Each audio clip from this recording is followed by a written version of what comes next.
Assalamualaikum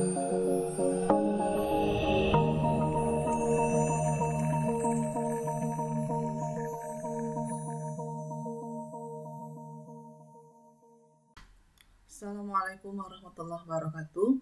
Pertemuan kita kali ini akan membahas model yang disebut dengan Rational Unified Process.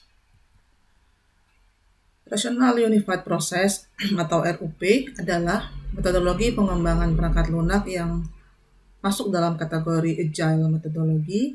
Kemudian RUP membagi siklus hidup proyek menjadi 4 fase. Selama fase tersebut ada 6 disiplin ilmu yang dibuat untuk terlibat dalam pengembangan ini, yaitu pemodelan bisnis, persyaratan analisis, desain, implementasi, pengujian, dan penyebaran. Namun, proses tertentu lebih penting dan membutuhkan lebih banyak waktu ketimbang proses yang lainnya. Misalnya, pemodelan bisnis sebagian besar terjadi selama fase awal dan masa elaborasi. Masing-masing dari 4 fase memiliki tujuan utama yang harus diselesaikan sebelum proyek dapat dilanjutkan ke tahap berikutnya. Tujuan utama dari RUP adalah membuat perangkat lunak berkualitas tinggi dengan anggaran dan kerangka waktu yang tidak dapat diprediksi. Setiap fase siklus hidup dapat diulang jika diperlukan sampai tujuan utama terpenuhi. Setelah tahap transisi berhasil diselesaikan, maka proyek dianggap selesai. Ini adalah contoh perusahaan yang menggunakan RUP dalam pengembangan perangkat lunaknya, yaitu Pearl Inc. adalah perusahaan pengembangan perangkat lunak yang berspesialisasi dalam aplikasi telepon seluler. Mereka saat ini mengerjakan aplikasi peningkatan produktivitas baru disebut dengan Get a Kitten yang menghadiahi Anda anak-anak kucing yang lucu untuk setiap tugas yang harus Anda selesaikan. Dan dalam pengembangan Get a Kitten ini, Pearl Incorporation menggunakan RUP sebagai kerangka pengembangan mereka. Ini adalah fase-fase yang ada di dalam RUP, yaitu Inception, Elaboration, Construction, dan Transition. Yang pertama adalah Inception atau awal. Ini adalah tahap untuk mengidentifikasi sistem yang akan dikembangkan. Aktivitas ini mencakup yang pertama analisis sistem berjalan, yang kedua perumusan arsitektur global target, yang ketiga identifikasi kebutuhan, yang keempat adalah perumusan persyaratan berupa persyaratan untuk fungsional, performance, keamanan, graphical user interface, dan lain sebagainya. Lalu ada perumusan kebutuhan perangkat lunak untuk level unit integrasi, performance, fungsionalitas, dan keamanan. Lalu ada pengujian juga dilakukan dengan UML diagram dan pembuatan dokumentasi. Yang kedua adalah elaboration atau elaborasi. Elaboration merupakan tahap untuk melakukan desain secara lengkap berdasarkan hasil analisis pada tahap inception ke tahap sebelumnya. Aktivitas yang dilakukan pada tahap elaboration adalah pembuatan desain arsitektur subsystem atau arsitektur pattern, kemudian ada desain komponen sistem, lalu ada desain format data atau protokol komunikasi, lalu ada desain database, lalu ada desain user interface, ada pemodelan diagram UML seperti diagram sequence, class, komponen, dan deployment diagram. Lalu ada pembuatan dokumentasi. Lalu yang ketiga ada construction atau konstruksi. Pada tahap construction, tahap untuk mengimplementasikan hasil desain dan melakukan pengujiannya. Pada tahap awal construction, ada baiknya dilakukan pemeriksaan ulang hasil analisis dan desain, terutama pada desain sequence diagram, kelas diagram, komponen, dan deployment diagram. Apabila desain dibuat telah sesuai dengan analisis, maka implementasi dengan bahasa pemrograman tentu dapat dilakukan.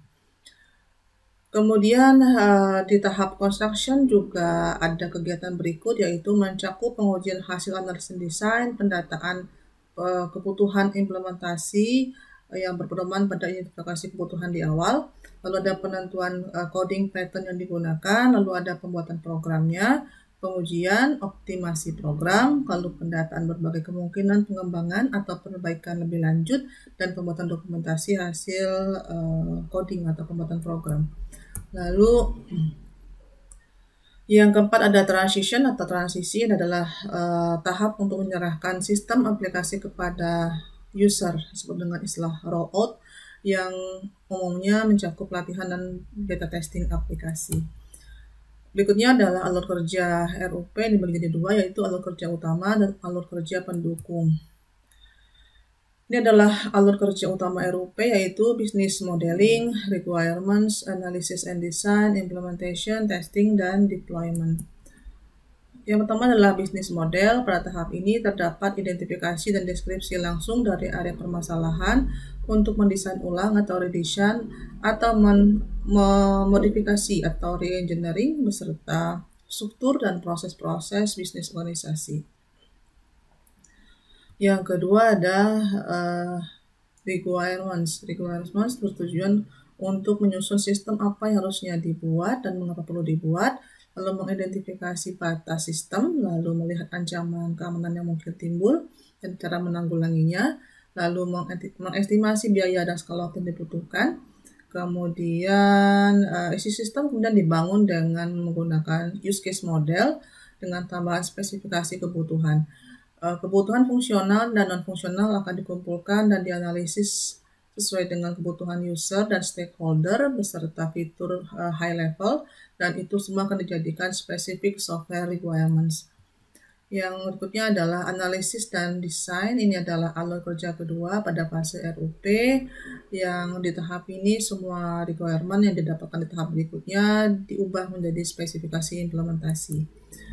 Lalu ada alur kerja yang ketiga, yaitu implementation. Pada tahap ini semua analisis dan desain yang telah dibuat pada tahap sebelumnya diimplementasikan menjadi kode program. Lalu ada alur testing. Pada tahap ini pengembang software akan menguji dan memverifikasi semua interaksi komponen, kebutuhan yang telah diimplementasikan, dan kualitas dari software telah dikembangkan. Lalu ada alur kerja deployment. Pada tahap ini pengembang menyebarkan software yang telah selesai kepada user. Lalu pengembang juga menyediakan dokumentasi untuk semua fitur dan fungsi user, semua fitur dan fungsi perangkat lunak. Pada tahap ini pengembang software mendapatkan umpan balik dan masukan dari user terhadap software yang telah dibuat, dan ini akan berguna jika membutuhkan modifikasi lebih lanjut. Lalu ada alur kerja pendukung, yaitu configuration and change management, ada project management, dan environment. Pada alur kerja pendukung yang pertama, yaitu configuration and change management, tahap ini berisi kegiatan untuk merawat integritas proyek. Kemudian kegiatan ini terdiri dari memonitoring dan mengatur perubahan permintaan atau perubahan biaya, dan tetap mengontrol versi produk yang akan dihasilkan. Itu adalah kegiatan untuk change management. Jadi perubahan permintaan itu mengakibatkan change management. Lalu kegiatan tambahan ini atau pendukung ini juga akan mengatur manajemen konfigurasi hardware dan software. Itu adalah bagian dari alur pendukung configuration atau konfigurasi. Lalu alur pendukung project management ini menyediakan kerangka kerja atau framework untuk mengatur software dan resikonya. Tahap ini juga menyediakan pedoman untuk planning, staffing, monitoring secara umum, yang bertujuan untuk menunjukkan kinerja dalam skala manajemen proyek. Lalu yang terakhir adalah alur kerja pendukung yang disebut dengan environment. Tahap ini menjelaskan tentang infrastruktur dan metode yang dibutuhkan untuk pengembangan sistem lebih lanjut. Demikianlah alur pekerja RUP, baik itu tahap-tahap metodologinya, lalu alur kerja utama, dan alur kerja pendukungnya. Jika ada pertanyaan, silakan sampaikan kepada saya melalui PA Group atau melalui Google Classroom. Terima kasih. Ketemu lagi minggu depan insya Allah. Assalamualaikum warahmatullahi wabarakatuh.